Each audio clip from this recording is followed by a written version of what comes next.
"2020 has provided no shortage of negative noise. A pandemic, lockdowns, social distancing, the election. I don't need to remind you. We all lived it." So after months of consuming all this negative noise, I thought it was not only time to decompress, but to change how I handled it all. From negative news on my TV, phone, and computer,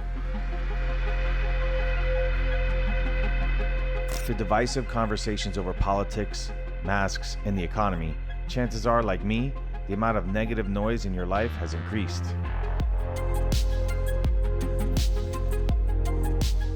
I started to think, what if I could counter some of that? And would it help? So I decided to slip into my comfort zone of sound, cooking, and records.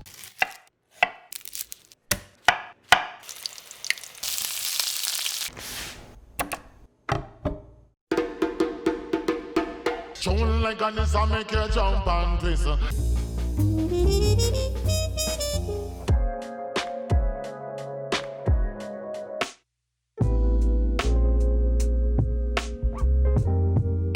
My mood and energy changed dramatically in just minutes.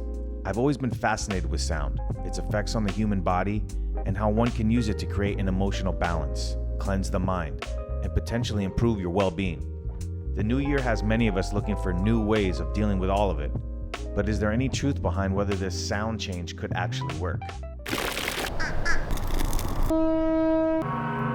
Relax your mind and alright. I tracked down some folks who are truly in tune with the power of sound and how it could potentially play a role in your well-being. Sound healing is like the perfect marriage between science and art.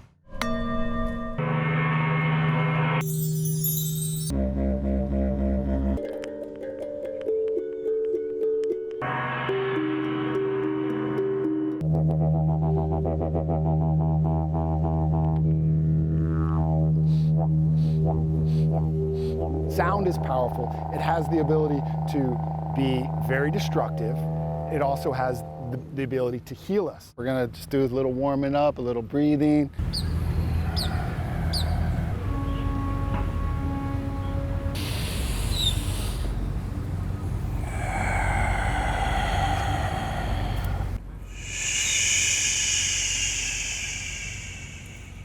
So as we get into our little sound journey, just focus on your breath. Happy travels. If you go back 100 years, 200 years, 50 years, the amount of sonic stimulation that the body would go through on a daily basis is nothing compared to what it goes through today.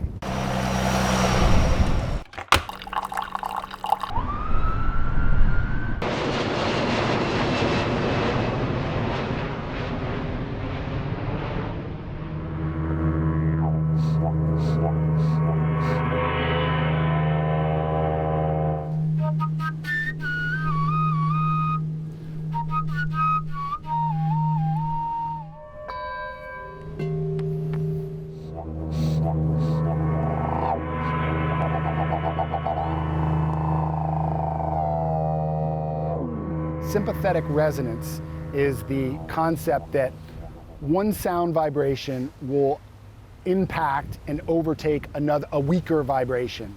And so what we're doing to the physical bodies during a sound healing is we are training those bodies to a certain frequency and vibration. Sound therapy and sound healing isn't new. It's been around for thousands of years and practiced by many different cultures. Aboriginal people of Australia have been using sound healing tools like the didgeridoo for 40,000 years. Greek physicians used flutes, lyres, and zithers to heal their patients. They use vibration to aid in digestion, treat mental disturbance, and induce sleep. The ancient Egyptians described musical incantations for healing the sick. However, sound science disappeared in Western cultures for many years until the 20th century, when research offered up medical breakthroughs like ultrasound. Fast forward to today, you'll find a mix of the old and new. Sound practices for helping you quiet the bombardment of 21st century noise. The sounds that he produces, the way that makes you feel is on another level. It was like a cleanse. The frequencies of those instruments just like go through your body and cleanse you. So when I do that, it helps really quiet the chatter in my mind, and it helps me reach an expanded state of consciousness, and in a very profound way. You know, it just brings me to a state of joy probably faster than anything. It's a good way to put it. You feel the vibrations, you feel the shivers going down your back, and you know that something is shifting. And as he's playing even around your feet, like you can sense the vibrations, the sound going around your body, your feet, your hands, you feel a little tingling. And your thoughts slowly move away from you as you're going through it. I feel this calmness, whatever is going on in my mind, I can let go of it more easily. I feel like that can wait. And it's a sound bath. And I just want to enjoy it and be in the moment and just let it wash over me.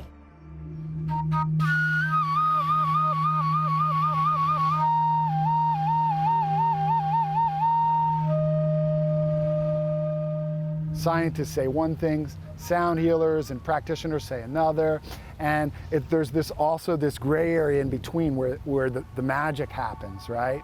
Sound healers claim that by adjusting these sound wave frequencies, they can influence changes in consciousness. Neuroscientists don't totally disagree, but many are not completely convinced what exactly the brain signals generated by a sound healing session actually do. New research and brain imaging technologies may soon provide these answers, but for now, the students I observed are convinced of the benefits. So if we're constantly in what's called high beta or beta state, which is the thinking, analyzing mind, there's a lot more stress on the physical body. So it's been my experiential practice and also my research to understand that the more I can shift my brain waves into another state, into alpha or into theta or into delta, the healing effects it has on my body. And that's what this kind of sound work does. It shifts you into another brainwave state. The way I see it, it's a treat for my senses.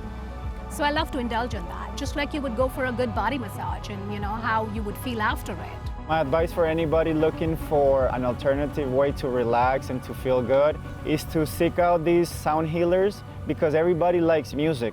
Everybody listens to music and likes music. And there's different types of music that speak to individuals because that music fills a void or addresses a specific need that you have.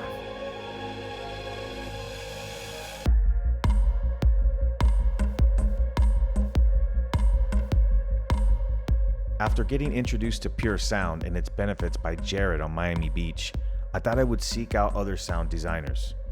That took me to a small recording studio in Hollywood, Florida, where I would meet Dina and Zach, who were in a sound session of their own.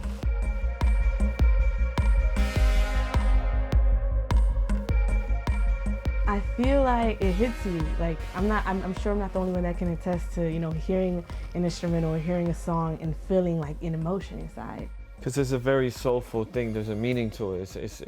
It's timeless. Like you could do a record 20 years ago and it could still be relevant today.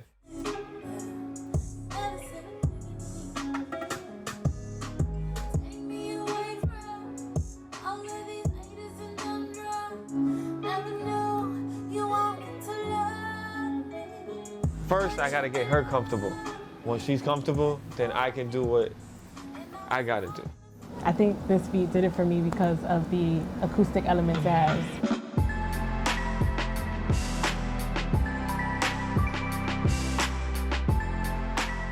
For many people, music is the first time they connect on an emotional level with sound. It brings back memories, it drives an emotion, it unlocks a place in your mind that you can only get to through music. When I hear certain songs, I feel I can see it. I can see the beats as line shapes, like a stock graph moving. Other times I use music to take me to a place that feels free. And sometimes I use music to tell stories for work. I know I have the right song for a particular story right off a feel.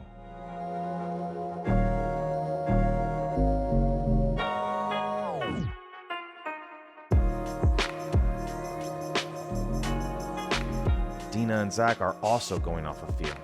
They didn't discuss their creative process before meeting today, and they didn't share any ideas or beats beforehand. For them, it's about creating a genuine vibe or vibration. The usual process, for me at least, I like to come in a blank slate. So my voice, my instrument in here is here to complement, what's already presented to me, which today is a dope beat that Zach pulled up. And you kind of just get the vibe that the beat, the story that's already being told, with the instruments. There's too much in front of you to take a hit now.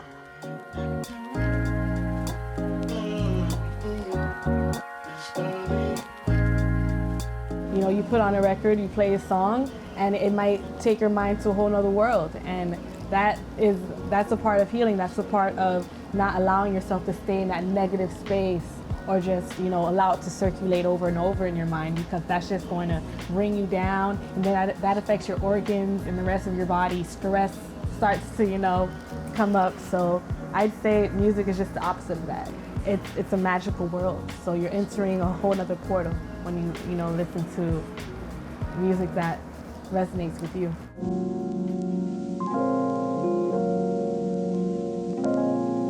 I feel like there's different listeners, right? So you have your diehard fans that are super passionate about music, and then you have people that just listen for just instrumentation. Some people that listen just for vocals.